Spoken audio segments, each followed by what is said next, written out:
चले आगे। परंपरागत ऊर्जा स्रोतों के प्लांट हो गए थे, हाइड्रो पावर प्लांट हो गया था, न्यूक्लियर पावर प्लांट हो गया था, एनटीपीसी हो गया था, नेशनल थर्मल पावर प्लांट हो गया था, और कौन सा हो गया था? डीजल वाला हो गया था, है ना। डीजल वाले का यूज कहां करते हैं? अल्प समय के लिए करते हैं, जहां पर कम समय के लिए आवश्यकता हो।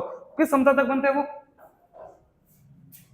0.5 केवी से 110 केवी, 0.5 केवी से 10 केवी। हाइड्रो पावर प्लांट का सबसे पहला भाग क्या कहलाता? बांध। बांध के बाद प्रेशर चैनल, प्रेशर चैनल के बाद वाल्व, वाल्व से पहले क्या लगता है? सर्ज टैंक, वाल्व के बाद आगे क्या लगेगा? पेनस्टॉक, पेनस्टॉक के बाद टरबाइन, टरबाइन के बाद जनरेटर, और पानी चला जाएगा। दो चीजें नहीं थी, कौन सी? एक तो ट्रेस प्लेट जो क्या करती है? पेनस्टॉक में कचरे को जाने से रोकती है, और एक कौन सा था? टेल रेस, जहां पर पानी को क्या किया जाता है? एकत्रित किया जाता है। वो उस साधन का नाम बताइए जो विद्युत लोड नहीं होने पर, विद्युत लोड नहीं होने पर जो एक्स्ट्रा पानी होता है, अतिरिक्त पानी को एकत्रित करने वाला साधन क्या कहलाता है? सर्ज टैंक कहलाता है, सर्ज टैंक कहलाता है। सर्ज टैंक क्या करता है आपको पता है क्या? मेन तो जो ये नहीं होता अपने पेन स्ट्रोक से पहले लगता, पहली बात तो ये वाल्व से पहले पेन स्ट्रोक हैमरिंग से बचाता है, भाई कहीं इसको क्षतिग्रस्त ना हो जाए। पानी रहेगा तो वजन नहीं बढ़ जाएगा क्या? वजन से टूटने का खतरा रहता है, इसलिए। अच्छा, नेक्स्ट थर्मल पावर प्लांट में उस उपकरण का नाम बताइए जो क्या करता है? दक्षता बढ़ाता है। थर्मल पावर प्लांट की उस उपकरण का नाम बताइए जो दक्षता बढ़ाता है। मितोपयोजक, हिंदी में बोलते हैं मितोपयोजक, इंग्लिश में बोलते हैं इकोनोमनाइजर, इकोनोमनाइजर। चलूं आगे, कुछ याद है क्या? थर्मल पावर प्लांट की दक्षता कितनी होती है? 25 से 30%, 25 से 30% या लगभग 29%, जबकि उसकी कितनी होती है हाइड्रो पावर प्लांट की? हाइड्रो पावर प्लांट की 85 से 90%, 85 से 90%, 85 से 90%,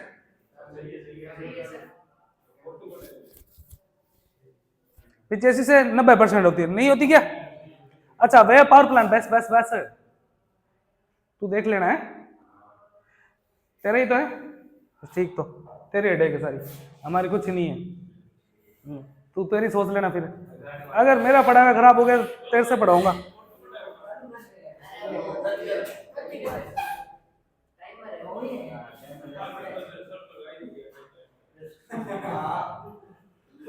सही है, सही है ना? चलो चलो, मैं भूल गया क्या बताना क्या था, चलो चालू कर दो।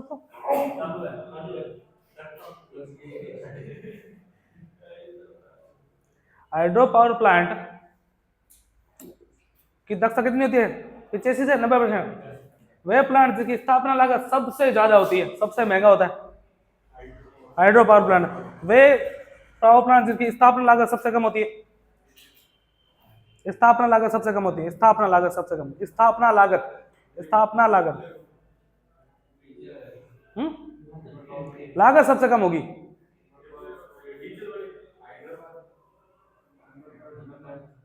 स्थापना लागत तो ज्यादा होती है, उत्पादन लागत सबसे कम होती है हाइड्रो की। उत्पादन लागत क्या होती है? सबसे कम होती है। मैं बोला स्थापना लागत सबसे कम किसकी होती है? पवन चक्की की होती है, जो मैं अभी करूंगा। कुछ नहीं, पंखा लगा के छोड़ दो, खंबा बनाया, खंबे पे पंखा लगा दिया, है ना? है? हाँ, स्थापना लागत की बात कर रहा हूं, स्थापना लागत उस प्लांट को बनाने में। चले, उत्पादन लागत मतलब उसके अंदर खर्चा कितना आ रहा है। आज आप पढ़ोगे अपरंपरागत ऊर्जा स्रोत,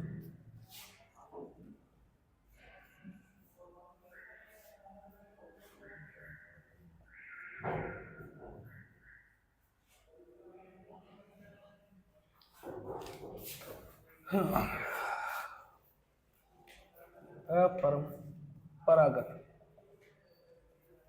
ऊर्जा स्रोत किसको बोलते हैं? बताओ तो। अपरंपरागत ऊर्जा स्रोत किसको बोलते हैं? ले सकते हैं ऊर्जा के वे स्रोत जिन्हें जिन्हें दोबारा दोबारा काम में ले सकते हैं, ले सकते हैं, क्या कहलाते हैं? अपरंपरागत ऊर्जा स्रोत कहलाते हैं, अपरंपरागत ऊर्जा स्रोत कहलाते हैं। चले आगे, एग्जाम्पल के तौर पर जैसे कौन कौन से होंगे, एग्जाम्पल के तौर पे बताओ। सूर्य है ना सबसे बड़ा, सूर्य का प्रकाश। और क्या हो सकता है, बायोगैस हो सकती है, बायोगैस, पवन है मतलब हवा है, और ज्वारीय है, ज्वारीय तरंग। पानी में उठने वाली तरंग नहीं होती क्या, जैसे तरंग उठेगी नीचे तो गिरेगी ना अपने आप, उसके नीचे टर्बाइन लगा दो, वो टर्बाइन अपने आप को घुमा देगी। ये तो सरल ही है।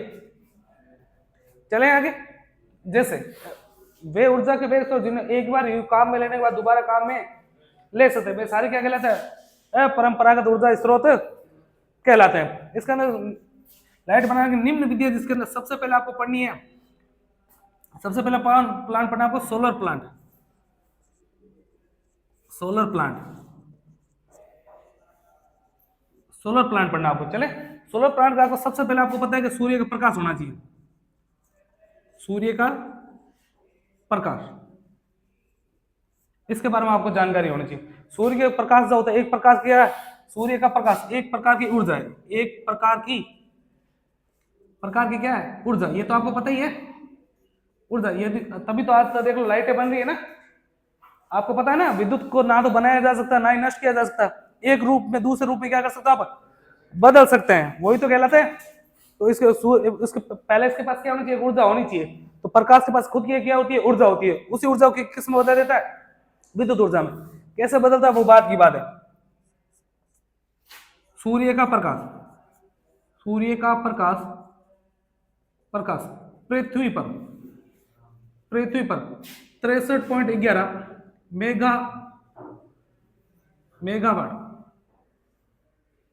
मेगावाट की दर से उत्सर्जित होता है, उत्सर्जित होता है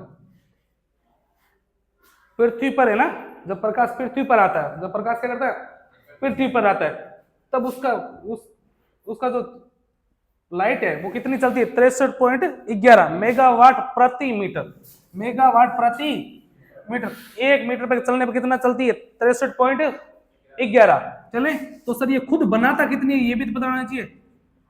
सूर्य पर ऊर्जा उत्सर्जन दर, ऊर्जा उत्सर्जन दर 4.5 ×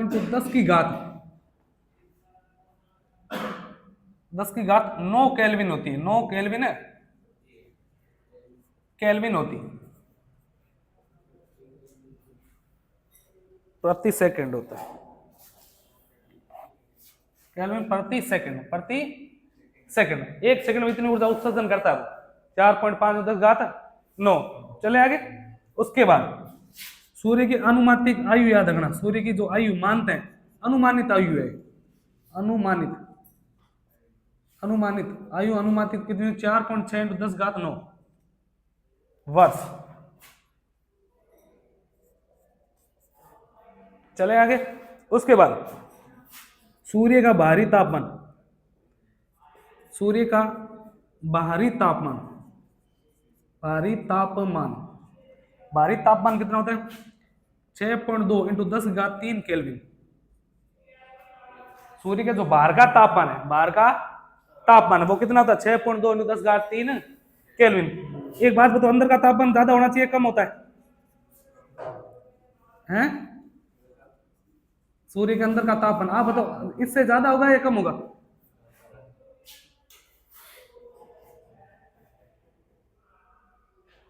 इतनी देर बंद आ गया।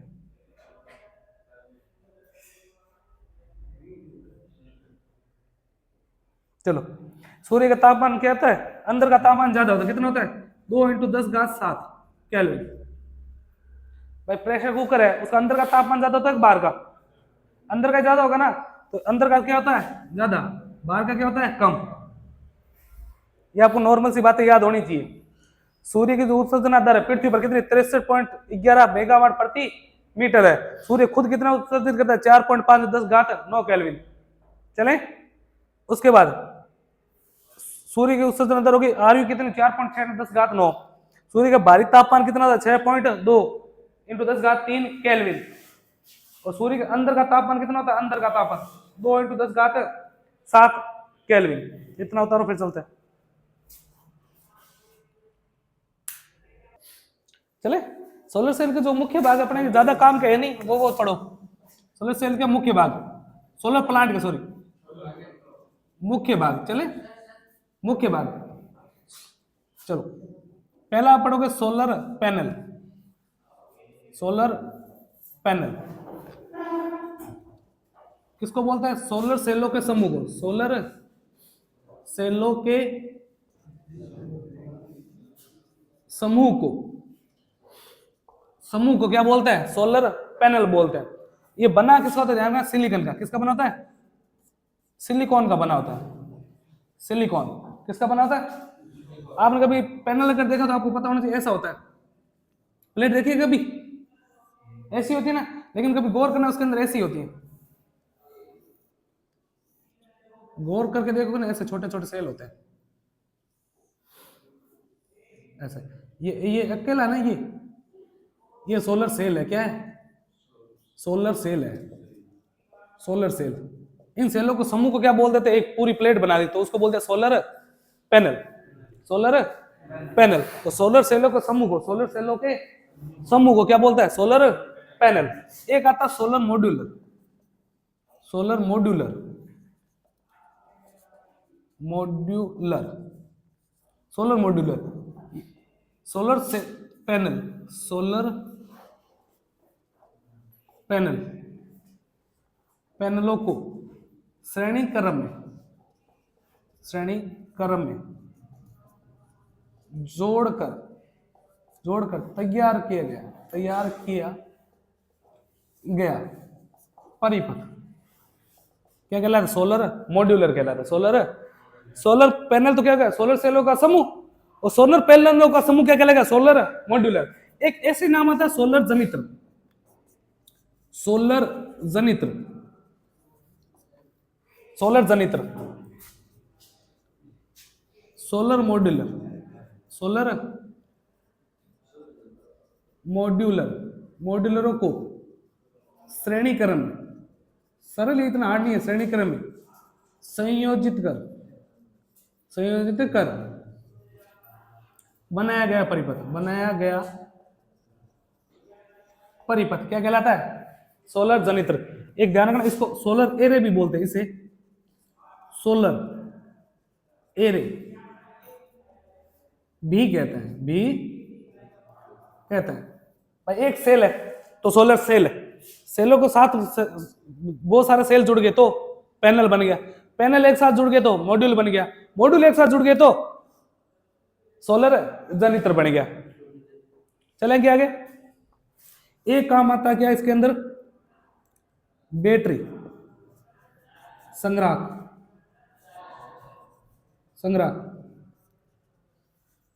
उत्पन्न डीसी को एकत्रित करने वाला साधन क्या कहलाता है? बैटरी। डीसी जो बनेगी उसको किस में स्टोर कर सकते हैं? बैटरी में कर सकते हैं। एक बना होता है ब्लॉकिंग डायोड।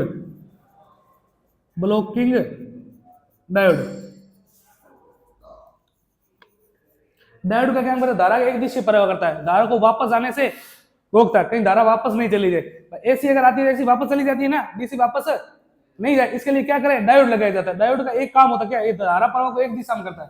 धारा प्रवाह क्या करता है? इसका पूरा पढ़ाऊंगा आगे, एक चैप्टर आएगा पूरा, उसके अंदर समझाऊंगा एक दिशा में क्यों होता है। इसके अंदर धारा क्या सकती है? जा सकती है, धारा वापस नहीं आ सकती। इसका मतलब ये कहता है ब्लॉकिंग डायोड क्या काम करेगा? धारा का एक दिशा प्रवाह करता है। धारा का एक दिशा प्रवाह करता है। एक दिशा प्रवाह करता है।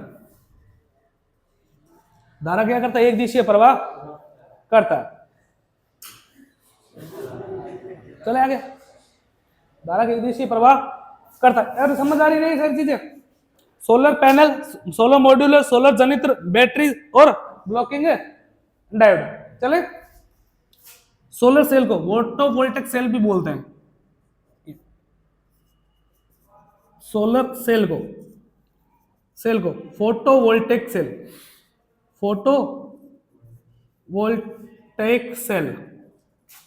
सेल भी कहते हैं। कहते हैं। आई क्या मेरी बात समझ में? सोलर सेल को क्या बोलते हैं? फोटोवोल्टिक सेल भी कहते हैं। तो आपसे पूछा जाएगा फोटोवोल्टिक सेल कौन सी ऊर्जा में बदलता है? मेरा सवाल ये आपसे, फोटोवोल्टिक सेल, मैंने पहले आपको तो सोलर सेल को क्या बोलते हैं? फोटोवोल्टिक सेल बोलते हैं। फोटोवोल्टिक सेल कौन सी ऊर्जा को कौन सी ऊर्जा में बदलता है? प्रकाश ऊर्जा को डीसी विद्युत ऊर्जा में। प्रकाश ऊर्जा को ये क्या काम करेगा? अरे प्रकाश गिरता नहीं है इस पे, इतने बच्चों वाले मत होना। प्रकाश ऊर्जा को किसमें बदलता है? डीसी विद्युत में। डीसी विद्युत में, डीसी विद्युत में बदलता है। चले क्या आगे? सोलर सेल का, सोलर सेल बोल मत रहे घरे। सोलर सेल का कैथोड, कैथोड अर्धचालक का बना होता है। किसका बना होता है? अर्धचालक का बना होता है, का बना होता है। जबकि जबकि एनोड, एनोड चांदी का बना होता है। किसका बना होता है? चांदी का बना होता है। यहाँ पे दो टर्मिनल होते हैं, चले आगे। एक ऐसे और एक ऐसे। एनोड जो है, एनोड वो किसका बना होता है? चांदी का। और जो कैथोड है वो किसका बना होता है? अर्धचालक। किसका बना होता है? अर्धचालक का बना होता है। हो जाएगा ना? दोबारा, सोलर पैनल, सोलर सेलों के समूह को सोलर पैनल बोलते हैं। सोलर पैनलों के समूह को सोलर मॉड्यूलर, सोलर मॉड्यूलर के समूह को सोलर जनित्र। ये क्या करता है? एसी को डीसी, सॉरी प्रकाश ऊर्जा को डीसी में बदलता है।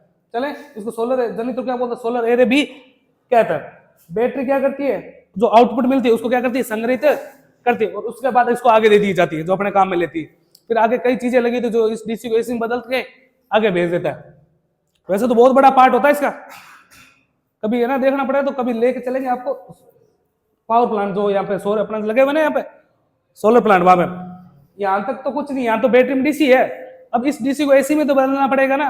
वो कौन काम करता है? डीसी को एसी में कौन बदलता है? इन्वर्टर नहीं बदलता क्या? तो बड़े बड़े इन्वर्टर लगे होते हैं, उनके अंदर भी क्या लगी होती है? कई कई चीजें लगी होती है, डायोड वगैरह, मॉसफेट वगैरह, आगे चीजें। ब्लॉकिंग डायोड क्या करेंगे? धारा को वापस जाने नहीं देता। ब्लॉकिंग यानी कि किसी ना किसी को ब्लॉक करेगा। कौन करेगा? डायोड। डायोड किसको ब्लॉक करेगा? धारा को। सोलर सेल किसको क्या बोलते हैं? फोटोवोल्टिक सेल भी कहते हैं। सोलर सेल का जो एनोड होता है वो चांदी का बना होता है। किसका बना होता है? चांदी का। जबकि कैथोड किसका बना होता है? अर्धचालक। इतना उतारो फिर चलते हैं।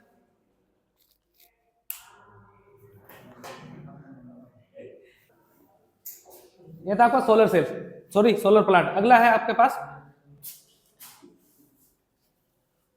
बायोगैस शक्ति संयंत्र।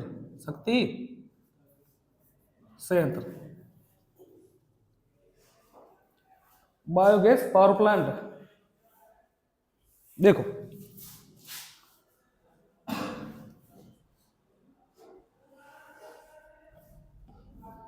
जैविक ईंधन नाम सुना है क्या?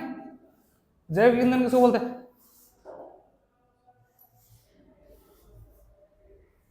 जैविक ईंधनों में जो रासायनिक ऊर्जा नहीं होती उनकी, उनकी रासायनिक ऊर्जा किस में बदला जाता है? नहीं नहीं, रासायनिक ऊर्जा बदला जाता है मीथेन में। मीथेन गैस निकलती है। इसका जो बायोगैस का मुख्य जो उत्पाद है वो क्या? Methane gas. इस प्लांट में, ये देखो, इस प्लांट में निकलने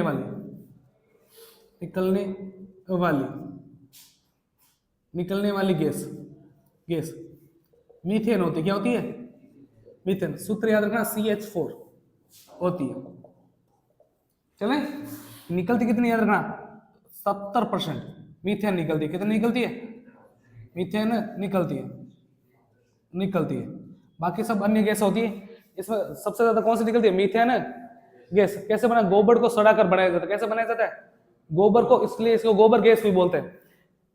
इस गैस को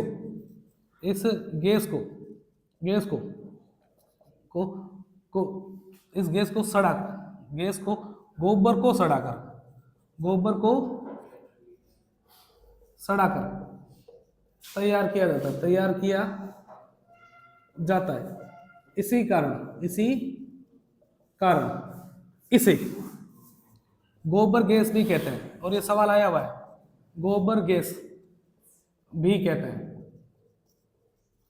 गोबर गैस बोल दो, मीथेन बोल दो, या CH4U बोल दो, एक ही बात है। CH4U तो इसका क्या हो गया, फॉर्मूला हो गया। चले, गोबर गैस बोल दो या मीथेन बोल दो, चले क्या। अब देखो इसका मुख्य भाग कौन कौन से। सबसे पहले होता है आधार। मैं डायग्राम बनाता हूं सबसे पहले।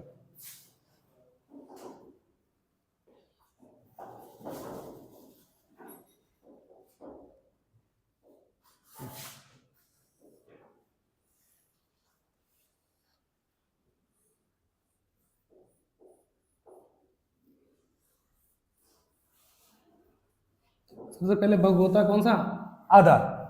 चले, आधार जिस भाग पर डाइजेस्ट लगाया जाता है वह क्या कहलाता है, आधार कहलाता है। भाई आधार बेस है, किसी इसको क्या लगाया पड़े, एक भाग लगाया जिसको बोलते हैं डाइजेस्ट। क्या बोलते हैं, डाइजेस्ट। इसको बोलते हैं डाइजेस्ट। ध्यान से समझना इस चीज को, एक एक साउंड इंपॉर्टेंट है। डाइजेस्ट टैंक बोलते हैं, क्या बोलते हैं इसको, डाइजेस्ट टैंक। चले आगे, तो दूसरा भाग इसका नाम आएगा डाइजेस्ट। डाइजेस्ट का मतलब आपको पता ही है क्या होता है, खाना डाइजेस्ट नहीं करते क्या आप, पाचन नहीं होता क्या। चले, डाइजेस्ट क्या कर, प्लांट के इस भाग में गोबर को सड़ाया जाता है। चले, इसका आकार अगर पूछे, आकार तो होता है बेलनाकार। कैसा होता है, बेलनाकार। कैसा होता है, बेलनाकार ही बनाया मैंने, नहीं बनाया क्या, ये लो बेलनाकार है।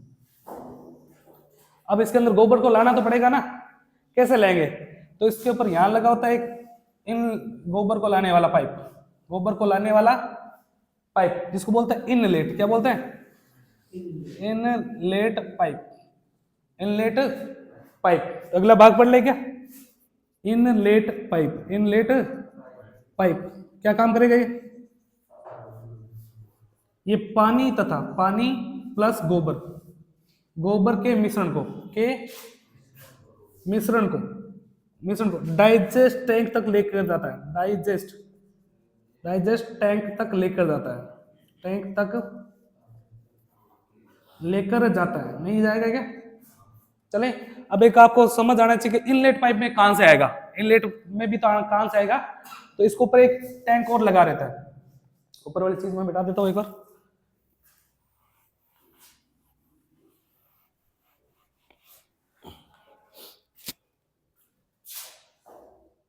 यहाँ एक टैंक और लगा रहता है, इसको बोलते हैं स्लरी टैंक। क्या बोलते हैं, स्लरी टैंक।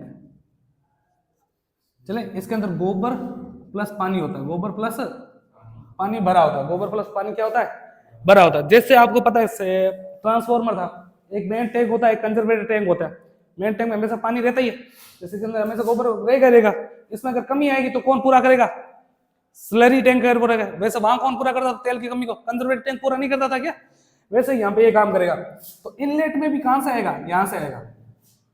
तो अगला कौन सा पढ़ोगे आप, स्लरी टैंक।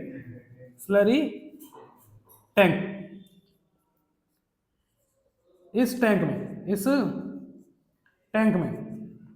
में गोबर तथा पानी का मिश्रण भरा रहता है। लाइन समझ आ रही क्या मेरी, मिश्रण भरा रहता है। ये काम क्या करता, काम क्या करेगा, ये कार्य इसका डाइजेस्ट टैंक में मिश्रण की कमी को पूरा करता है। मिश्रण की कमी को क्या करता है, पूरा करता है। मिश्रण की कमी को क्या करेगा, पूरा। इसमें कमी आएगी वैसे डाल देगा। चले, तो यहां पे भी क्या है, गोबर प्लस पानी। हुआ कि नहीं हुआ, जैसे ये सड़ गया, जैसे ही सड़ेगा इसके अंदर क्या बनेगा, गैस नहीं बनेगी क्या, और गैस बनेगी कि नहीं बनेगी।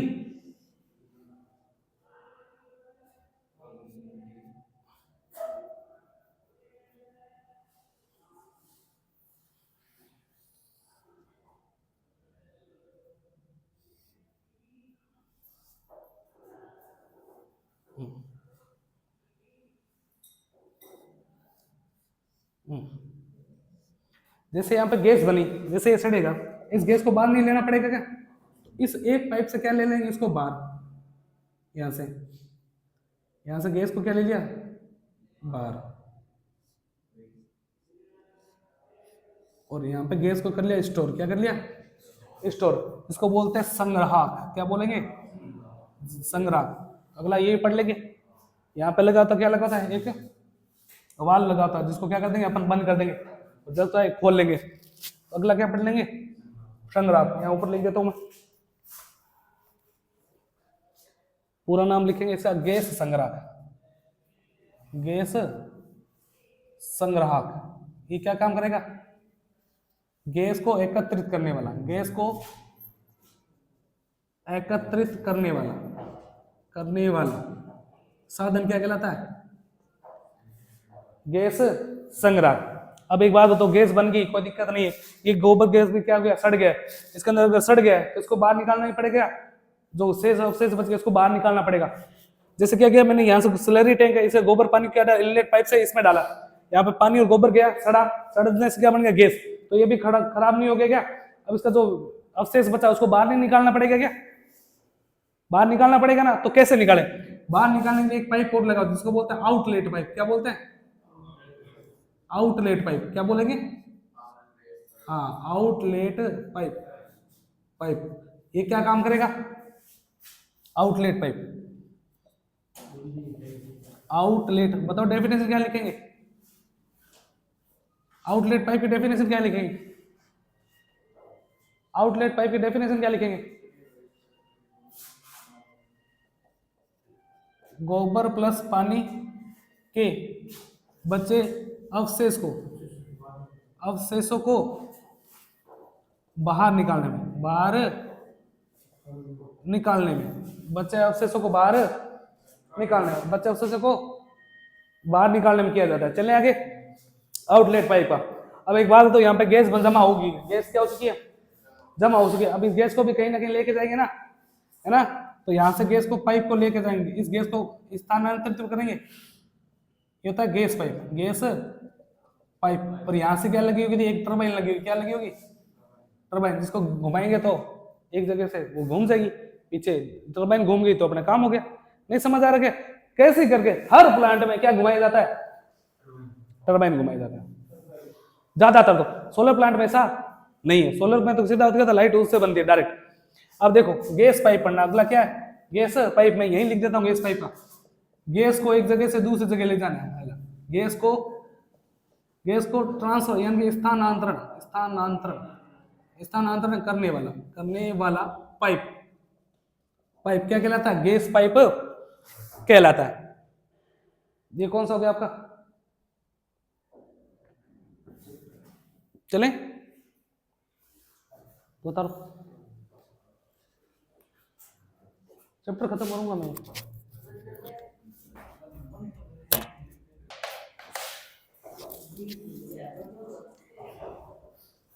हाँ, कौन कौन सा हो गया, सोलर हो गया, बायोगैस वाला हो गया, है ना। प्रमुख उत्पाद क्या होता है इसका, बायोगैस का, मीथेन होता है, मीथेन गैस होती है, 70% निकलती है, लगभग कितनी निकलती है, 70%। रासायनिक सूत्र क्या होता है इसका, CH4 होता है। चलो मीथेन बोलते हैं, तो क्या बोलते हैं, मीथेन गैस बोलते हैं, या इसको इस अन्य का क्या नाम होता है, गोबर गैस। क्या बोलते हैं, गोबर गैस भी कहते हैं। उसके बाद ये हो गया, भाग हो गए सारे, आधार हो गया, digest, inlet, outlet, slurry, gas संग्राहक और गैस पाइप। चले अब अगला देखो, पवन चक्की, शक्ति संयंत्र,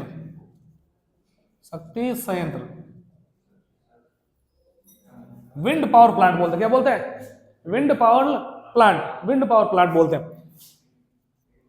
हाँ, इस प्लांट में हवा को विंड नहीं बोलते क्या, लिखो क्या, विंड पावर प्लांट। इस प्लांट में पवन ऊर्जा विद्युत ऊर्जा में बदलती है। किसमें बदलती है, विद्युत ऊर्जा में बदलती है। अपने यहाँ तो नहीं देखा, लेकिन फिल्मों में तो देखा होगा। खंबा लगा होता, खंबे के ऊपर क्या लगी होती है, एक ऐसे खंबा होता है, आसपास कोई घर बार नहीं होता, सुनी जगह पे होगा, और यहाँ पे ऐसे लगा होता है, पंखा लगा होता है, ऐसे नहीं लगा होता क्या, ऐसा लगा होता है। मेरे से 3D तो बनेगा नहीं, ऐसा 3D तो बनेगा नहीं मेरे से, ऐसा लगा होता है। चले, जब ये घूमता है, इसकी सांप से यहां से जुड़ी रहती है एक टरबाइन, क्या जुड़ी रहती है, ये घूमेगा तो टरबाइन घूमेगी। टरबाइन की सांप किससे जुड़ी रहती है, जनित्र से। तो जनित्र किसको बदल देता है, विद्युत में बदल देता है। किस में बदल देगा, विद्युत में। क्या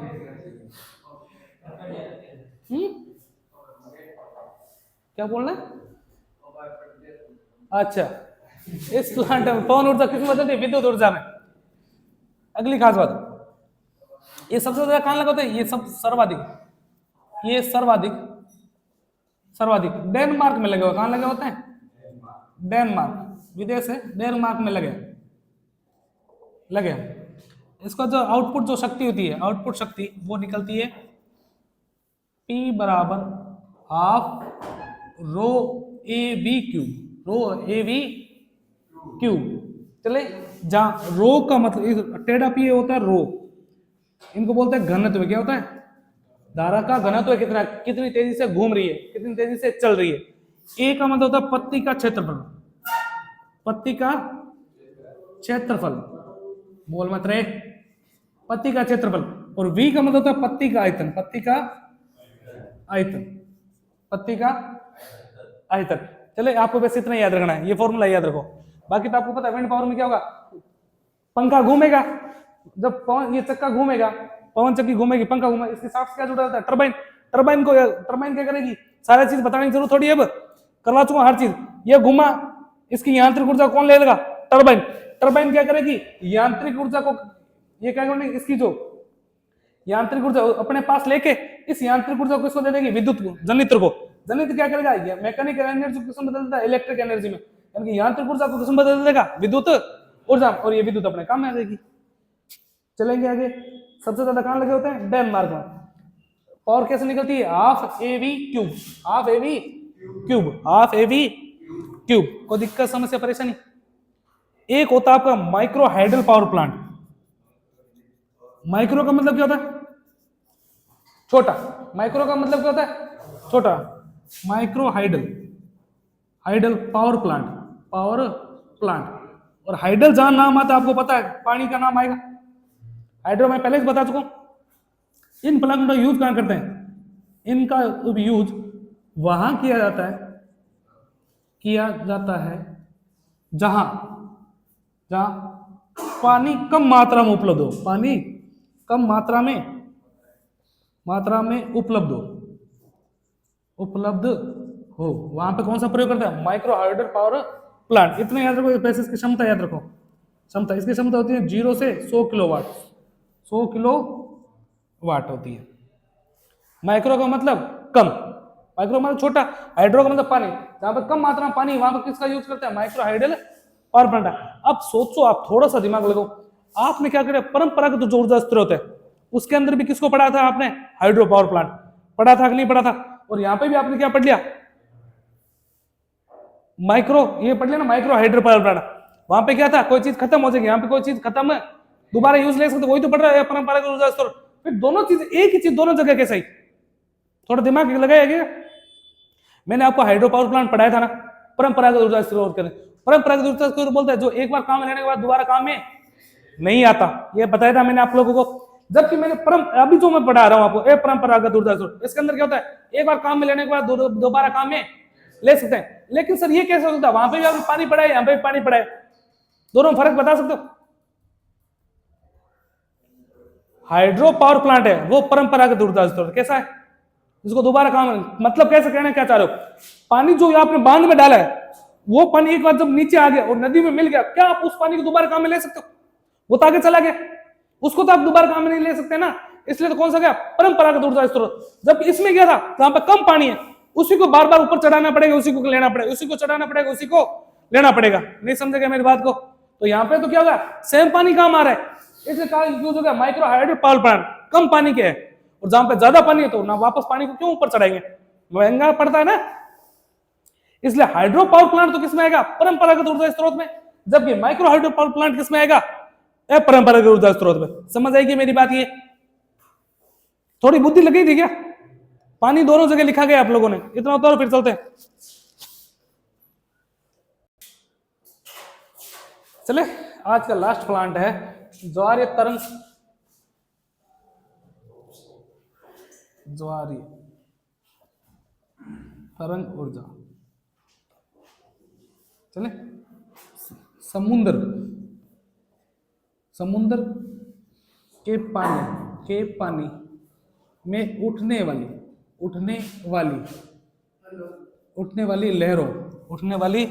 लहरों,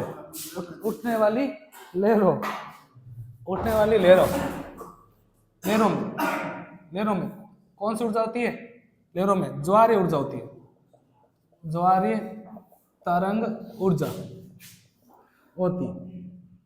आई क्या बात समझ में, ऐसे वेव नहीं बनाती है वो, ऐसे चलते चलते वेव बनाती है, उसको बोलते हैं तरंग, क्या बोलते हैं, तरंग बोलते हैं। चले, तो समुद्र के पानी उठने वाली लहरों में कौन सी ऊर्जा होती है, ज्वारीय तरंग ऊर्जा। इस विधि में पानी के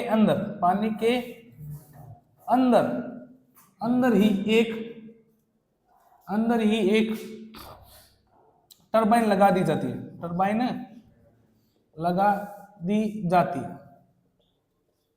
चले,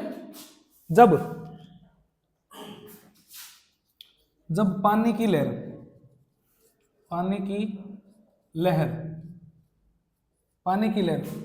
टरबाइन पर गिरती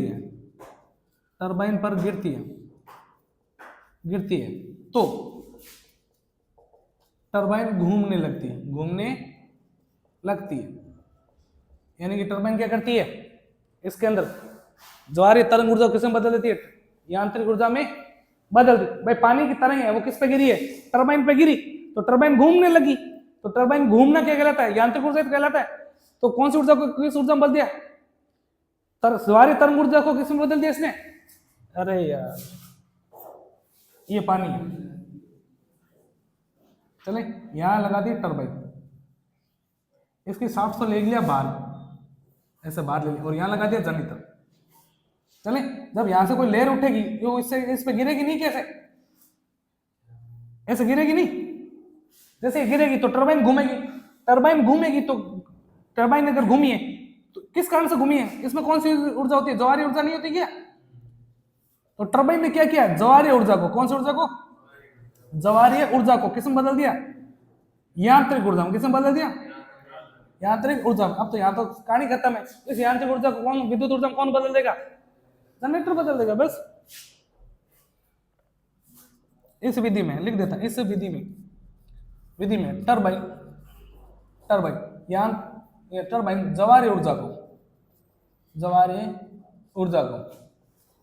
ऊर्जा को किसमें बदलती है,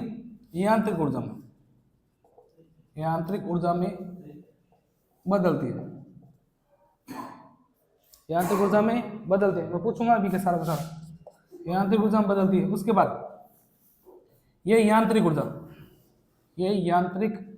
ऊर्जा किसको दी जाती है, जनित्र को दी जाती है, जो इस यांत्रिक ऊर्जा